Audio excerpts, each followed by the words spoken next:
langu ni Venance Kasiki, ni mkurugenzi wa ukaguzi na biashara ya madini, niko Tume ya Madini.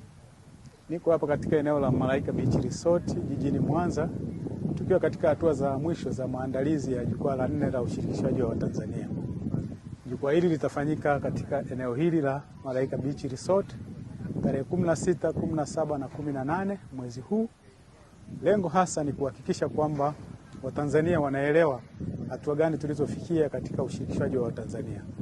Tukumbuke ushirikishaji wa Watanzania ilikuwa ni kiu kubwa ya Watanzania ambayo ilianza rasmi mwaka 2018 baada ya kutengeneza zile kanuni na baada ya kutokana na maboresho ya sheria ya madini mwaka 2017.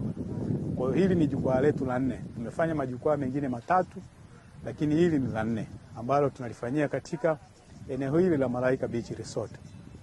Katika jukwaa hili tutawakutanisha wenye leseni za uchimbaji wa madini, tutakusanyisha watoa huduma na bidhaa mbalimbali migodini, ambao kwa pamoja tunakuja kuangalia ni hatua gani tumefikia katika ushirikishwaji wa Watanzania.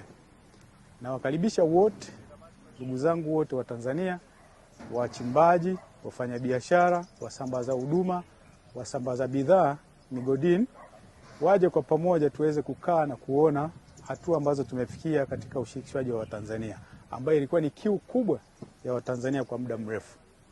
Na nawakaribisha pia mje muone mambo mazuri ambayo tumeweza kuyafanikisha tangu tumeanza hizi kanuni za ushirikishaji, utekelezaji wa hizi kanuni za ushirikishaji wa Tanzania. Karibuni sana wote.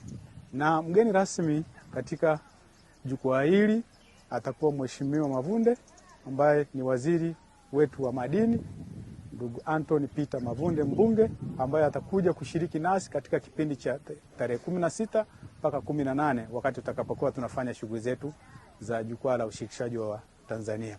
Karibuni sana wote, karibuni Malaika Beach Resort, tushiriki kwa pamoja.